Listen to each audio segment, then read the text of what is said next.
जो कोरोना महामारी आई है 70 बरस में कभी या एक लंबा अरसा हो गया। आज जिस तरह की जो पूरे देश भर में हालात हैं, उद्योग बैठ गए हैं, जो व्यापार है वो ठप हो गया है,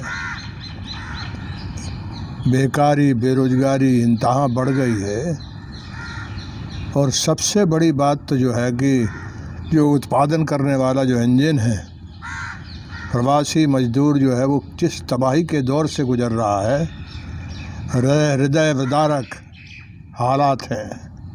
इतने विकट हालत में चल रहा है कि रास्ते छोड़ कर के पटरी पे चल रहा है। और पटरी पर जो गर्मी है उसकी लू देखिए, उसके पीछे आगे, और इतनी लंबी दूरी करेगा तो उसके पाँव, उसकी ज़िंदगी, उसका खाना पीना, यानी एक तरह से ऐसी विकट हालत तो दुनिया में कहीं नहीं है। ये रोड रास्ते जो बने हुए हैं ना, क्यों नहीं खोल रहे हैं? एक तो पूरी ट्रेन खोल करके पूरे सब व्हीकल हाथ में लेकर के इनको जहाँ के रहने वाले वहाँ पहुँचाना चाहिए। वहाँ जो जाँच करना कर लो, लेकिन उन गाँव के जहाँ रहने वाले वहाँ पहुँचाइए। आपने जो रास्ता रोका है, इससे रुक नहीं रहे, वो तो जंगलों से निकल रहे हैं, वो पहाड़ों पे चढ़ गए हैं। वो तो साहसी लोग होते ही हैं, यानी वो साहस भरा हुआ होता है उनमें। और उन वर्कर में स्किल्ड वर्कर जा रहा है, जो सारा देश का उत्पादन करता है, वो वर्कर उसमें जा रहा है। वो वापस कैसे आएगा? उद्योग होंगे तो जो स्किल्ड वर्कर है वो तत्काल किसी को नहीं मिलेगा। ऐसे हालात जो हैं आज देश में जो है वो बने हुए हैं। आज मनरेगा है, आज कहीं भी उसको न्याय संगत नहीं चल रहा। यानी हमको हर मजदूर को यदि फिर से खड़ा करना है तो 7,000 7,500 हर मजदूर को हमको देना चाहिए। पैकेज तो सबको देना चाहिए, लेकिन सबसे पहले इसको देना चाहिए। यानी आदमी जो है उसके लिए सबसे विकट चीज़ है वो पेट है, भूख है। पहले उसको शांत करो, और बाकी सारे देश को खड़ा करना है तो आपको जो उद्योग है, धंधा है, इसको खड़ा करने के लिए पैकेज देना पड़ेगा। अब उस पैकेज में आप 16 या 17 लाख करोड़ है, वो चाहे जितना है, यदि आगे देश चलाना है तो निश्चित तौर पर पैकेज उनको भी देना पड़ेगा। लेकिन इन मजदूरों को बचाने के लिए तो पहले जो भूख है, उस भूख को ठीक से हमको घेरना चाहिए। और हर शहर में तबाही है।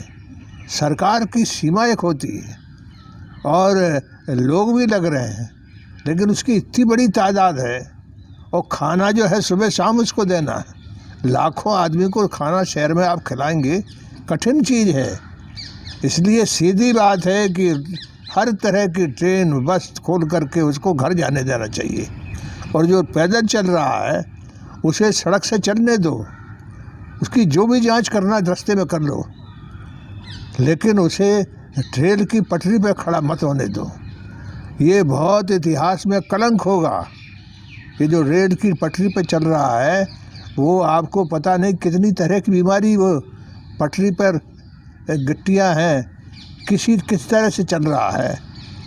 यानी कई लोग तो शुगर के बीमार हैं या कई तरह के बीमार हैं, उनके पैर के छाले जो हैं वो कई दिनों में ठीक होंगे। तो मेरा ये कहना है कि सबसे पहले यदि इस देश को इस महामारी से किसी को बचाना है तो भूख से बचाना है। और भूख, और ये जो प्रवासी मजदूर है, गांव में जो मजदूर है, ये हमारी पहले ये प्रायोरिटी होना चाहिए। और उस प्रायोरिटी के बाद जिस तरह के सारे धंधे उद्योग बैठ गए हैं, आप छोटे उद्योग हो, बड़े उद्योग हो, किसान की हालत है। किसान का बहुत बड़ा हिस्सा एक काम करता है सब्जी भाजी में, वो भी इतनी रुकावट है, और रुकावट वाजिब है, कोई मैं नहीं कह रहा हूँ वो गलत है, लेकिन सवाल है कि आपकी रुकावटें नहीं चल रही हैं। इसलिए मेरा सीधा कहना है कि ये जो प्रवासी मजदूर है उसको सबसे पहले, नहीं तो वो हर जगह आप उसको लाठी से इससे उससे रोक लोगे, लेकिन एक सीमा ऐसी होगी जो इस देश से संभलेगी नहीं। इसलिए मेरी पुरजोर सरकार से विनती है कि सबसे बड़ा काम सरकार के हाथ में कोई है तो वो ये जो प्रवासी मजदूर है उसका है। धन्यवाद।